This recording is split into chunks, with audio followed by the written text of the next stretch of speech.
Hey, what's up guys? It's Corey here with Dapper Dollars, and today we're going to talk about why Palantir is going to be the next version of Tesla in the AI space from what we saw on their DoubleClick presentation on Wednesday. You ready? Let's get started. So, this channel is all about using the online income opportunities we have with Merch by Amazon and Etsy to build income online and invest this income in things like the stock market and real estate. If that sounds like something you're interested in, like and subscribe, and let's get started. So, Palantir came out with the DoubleClick presentation on Wednesday that went over their Foundry and Gotham solutions for AI and simulation running. So, what exactly is Palantir and what exactly is Gotham? Well, we're going to talk about that in a little bit, but the main thing about Palantir is that they are at least a AI company, and at best they are a world information system. So these are the two aspects of how most people think about Palantir. Palantir is either an AI play or a world information play, which either makes it a $10 billion company or a $2 trillion company, because you think of analyzing and being able to simulate world information systems, information from around the world, it makes sense that they would reach a $2 trillion market cap. However, that's not what we're talking about in this video. What we're talking about is what exactly their business model could look like in the future based off of the presentation they had from DoubleClick on Wednesday. Because as investors, it is not just looking at what they're doing now that requires us to evaluate what the valuation of a company is, but instead looking at what could be done with the technology that is available now to assess a valuation in the future, get invested now, and then reap the rewards later. I hope that makes sense. That is technically what investing is. You are investing in a company whenever it's not as expensive because you see the potential of what it could be, and then you sell whenever it becomes that in the future, hopefully. But anyway, this is all what I've gleaned from watching this video. I will link to the video below so you can go and watch it as well. I'll do screen grabs as I can, but a lot of what I'm going to be talking about is basically my interpretation of what they said on this video. So there might not be as many screen grabs here, and you're just going to have to listen to me and watch me talk. But anyway, let's get into this, and I'll explain why I think that Palantir is very similar to Tesla and how they're going to explode in the future. So, what did Tesla do whenever they started? They launched a luxury car that was 100% electric, and then eventually sold it to people who are around the $30,000, willing to pay $30,000 for an electric car. Now, that addressed everything from the upper income brackets to the middle income bracket. It made Tesla affordable and available at every end of the spectrum.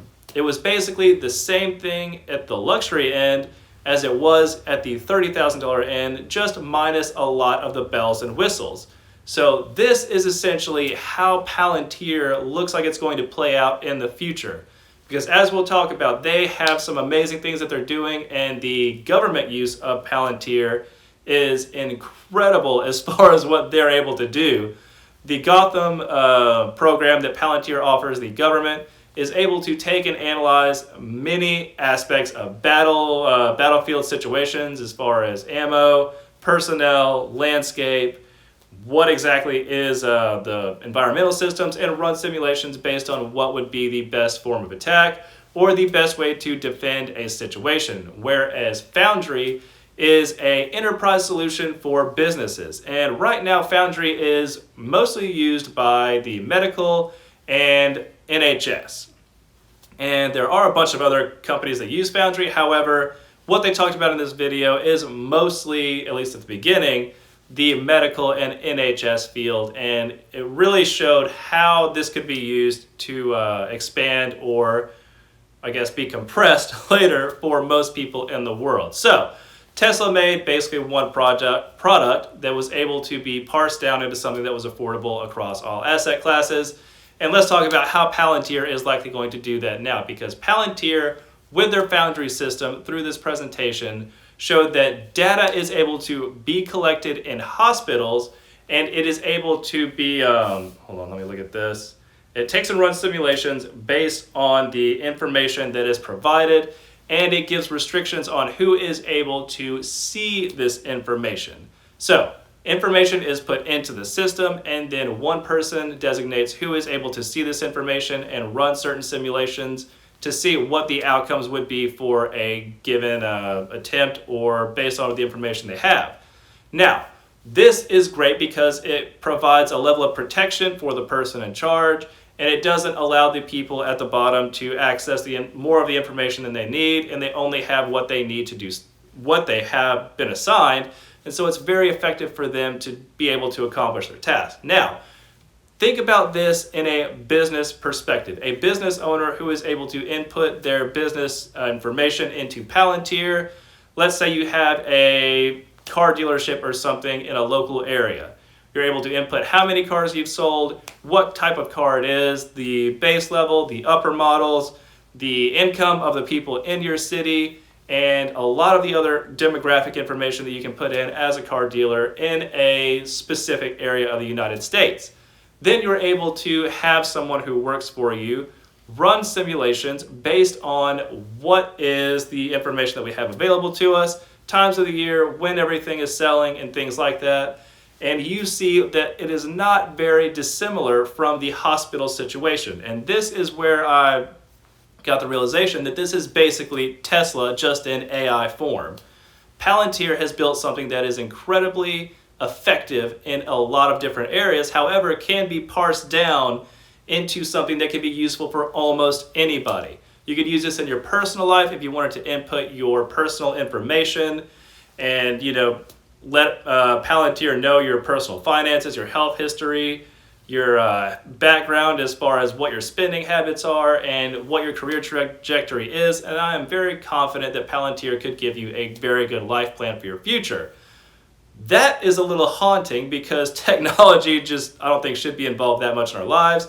However, you see how it can be as massive as it is with the NHS health system, but as granular as it can also be for just a single person's life.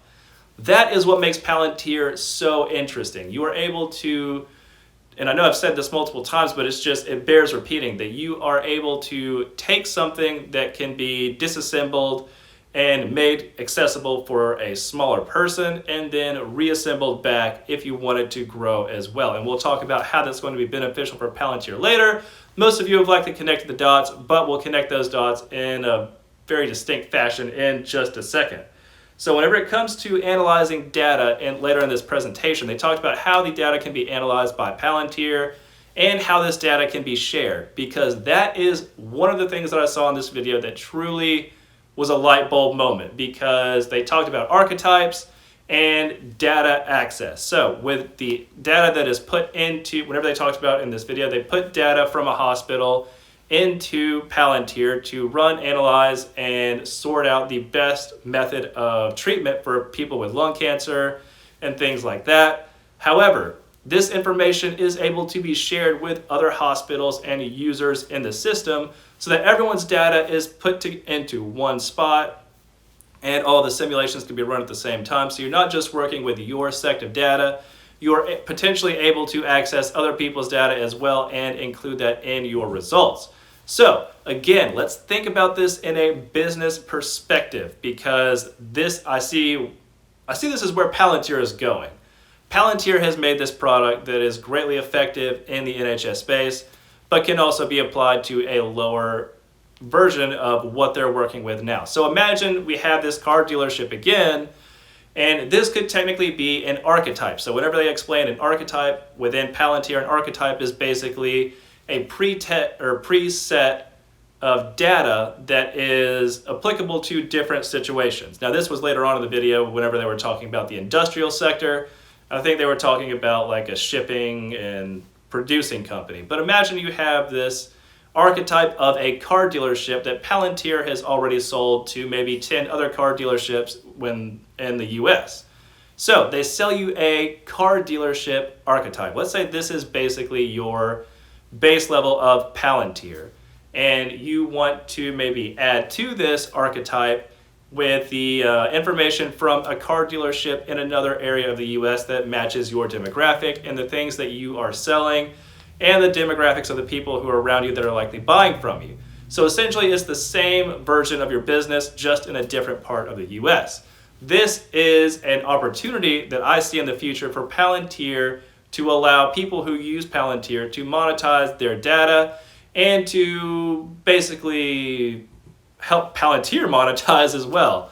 Because let's say that car dealership in another part of the world has their information on Palantir and is able to sell that information to you so that you can run the same simulations within your area to see what would be the best way to effectively sell cars in your area using the data from someone else and potentially other car dealerships as well, by using your archetype against their archetype and merging those together to see how you can effectively help each other make more sales. And potentially you could sell this data because, I mean, why not? It needs to be a beneficial relationship, and there definitely needs to be some skin in the game. And obviously Palantir would make money from this as well. Now again, this is all just me having watched the video, looking at the potential of what this could be in the future. I have no real solid information as far as Palantir wanting to do this in the future. However, this is just the vision that I see for Palantir, and this is why I'm invested in Palantir, because this is the purpose, like we said, of stock market investing. We are not investing based on what we see right now from Palantir. We are investing in what we think Palantir can be in the future. The same way that I bought in with Ametis whenever it was $2 a share, and I'll link that here. And Ametis has grown into $30 a share because I saw what Ametis could be and the value that they were bringing. The same with Palantir and the value that they could have in the future for potential markets and what they're bringing to the world. So for this reason, again, Palantir, if it is just relegated to being a AI company, we're looking at maybe a $10 to $20 billion company. If they are able to reach all of the markets that we're talking about, everything from military to personal identity and life structure, and everything in between as far as businesses, that is basically Apple. Because Apple services everything from the government to people who are individuals with an iPhone. This is a trillion to $2 trillion market cap they could be looking at in the future. So that is why I am thoroughly invested in Palantir.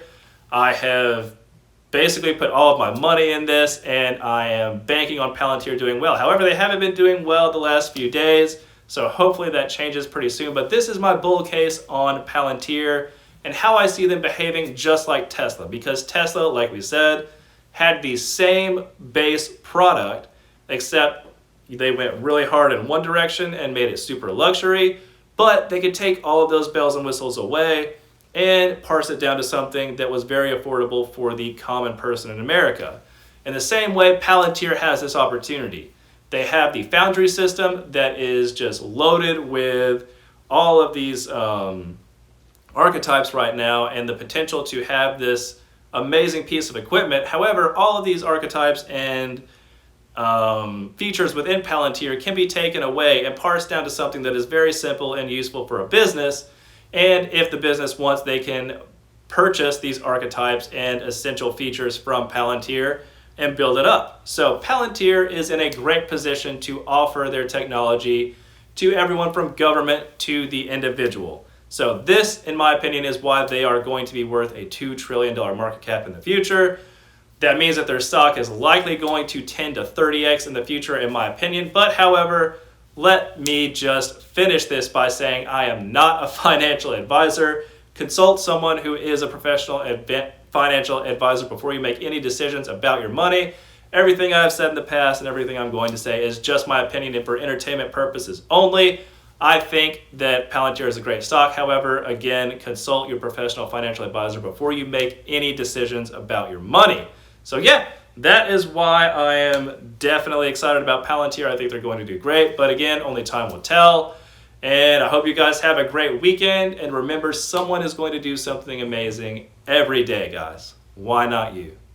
See ya.